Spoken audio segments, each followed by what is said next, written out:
Hello बच्चों, कैसे हैं आप सब। आशा करता हूँ आप सभी स्वस्थ होंगे। और आज हम लोग बात कर रहे हैं क्लास 10th की केमिस्ट्री के chapter number 3 metals and non metals की। जी हाँ, इस टॉपिक में हम लोग पढ़ने वाले हैं केमिकल प्रॉपर्टीज़ ऑफ मेटल के बारे में। जी हाँ, chemical properties of metal actual में क्या है कि मेटल जब किसी ऑक्सीजन से रिएक्ट करता है तो क्या फॉर्म करता है, मेटल वाटर से रिएक्ट करता है तो क्या फॉर्म करता है, मेटल एसिड से रिएक्ट करेगा तो क्या फॉर्म करेगा। इस तरह की बहुत सारी रिएक्शंस हमारे माइंड में आती रहती हैं। तो इस टॉपिक को आज हम समझते हैं, लेकिन उससे पहले हमें पढ़नी पड़ेगी रिएक्टिविटी सीरीज़। जी हाँ, रिएक्टिविटी सीरीज़ क्या होती है कि मेटल्स, मान लीजिए मैंने बहुत सारे मेटल्स लिए, उनकी डिफरेंट डिफरेंट सब्सटेंसेस से रिएक्शन कराई, और जिस मेटल ने सबसे ज़्यादा जल्दी से रिएक्ट किया, जैसे ऑक्सीजन से या वाटर से, उसको हमने टॉप मोस्ट प्लेस दिया, फिर उसके बाद उससे बॉटम वाला प्लेस दिया, फिर उससे बॉटम वाला, और इस तरह से हम लोग लीस्ट मेटल को भी निकाल सकते हैं। तो reactivity series is the order in which metals are listed according to their chemical reactivity. तो मोस्ट रिएक्टिव एलिमेंट जो होगा वो टॉप पर होगा, जो बाकी हैं जो लीस्ट रिएक्टिव होगा वो बॉटम में होगा, और बाकी सभी के सभी उनकी रिएक्टिविटी ऑर्डर के अकॉर्डिंग सेट कर दिए जाएंगे।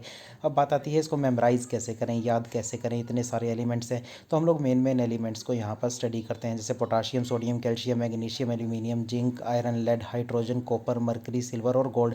तो ये एक रिएक्टिविटी सीरीज़ है। इसको याद करने के लिए हम लोग एक शॉर्टकट यहाँ पर फॉलो करेंगे। हमने सभी का फर्स्ट लेटर लिया, और फर्स्ट लेटर को उठाने के बाद हमने एक शॉर्टकट बनाया, please send cats, monkeys and zebras in large hired cage, make sure good. जी हाँ, दूसरा शॉर्टकट भी यूज़ कर सकते हैं, please stop calling Mark a Zuckerberg in London, he is called mister social guy.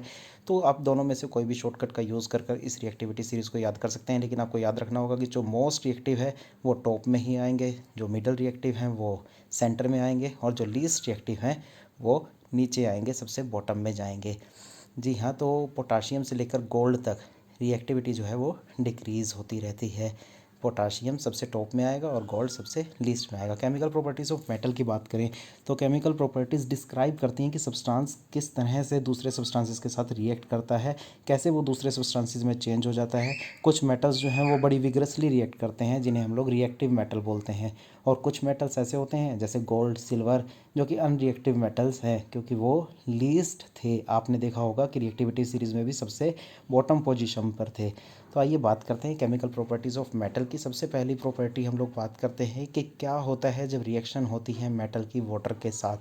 तो कुछ मेटल्स, जैसा कि मैंने कहा, कोल्ड वाटर से भी रिएक्ट कर लेते हैं, कुछ नहीं करते। तो एक मेटल जब भी वाटर से रिएक्ट करेगा तो जो प्रोडक्ट बनेंगे वो मेटल हाइड्रोक्साइड और हाइड्रोजन होगा।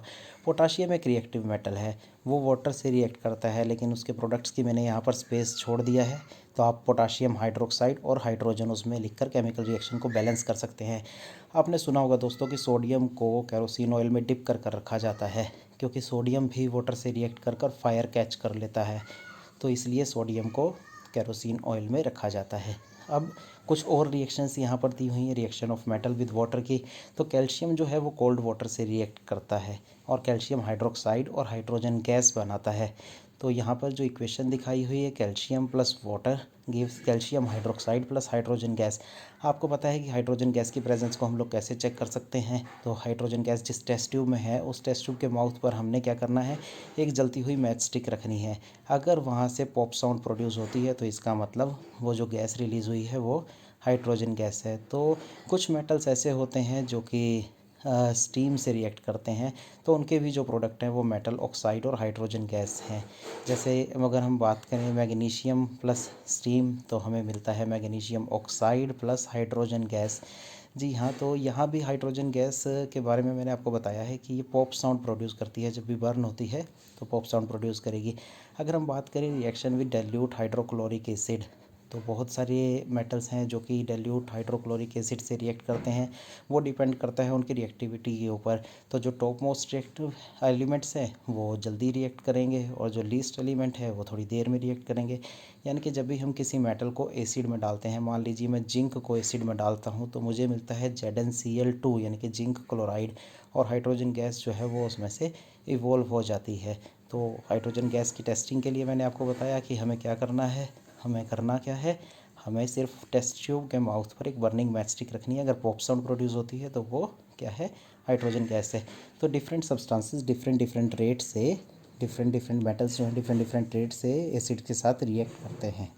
अब बात करते हैं कि क्या होता है जब मेटल जो है वो ऑक्सीजन के साथ रिएक्ट करता है। मान लीजिए मैग्नीशियम को हम लोग ऑक्सीजन की प्रेजेंस में लेकर आते हैं या बर्न करते हैं, तो इसका मतलब जब भी मैग्नीशियम ऑक्सीजन से रिएक्ट करेगा तो मैग्नीशियम ऑक्साइड फॉर्म होगा। और मैग्नीशियम ऑक्साइड, जी हाँ, ये जो मेटल प्लस ऑक्सीजन है, जो मेटल ऑक्साइड हमें मिल रही है यहाँ पर, जैसे आप रिएक्शन में देख रहे हैं magnesium plus oxygen gives magnesium oxide. जब हम इसको वाटर से रिएक्ट करेंगे तो हमें मिलेगा मैग्नीशियम हाइड्रोक्साइड। जी हाँ, मैग्नीशियम हाइड्रोक्साइड जो होगा, यानी कि मेटल के जो ऑक्साइड होंगे, जब वो वाटर से रिएक्ट कर कर हाइड्रोक्साइड बनाएंगे, वो सभी के सभी बेसिक इन नेचर होंगे।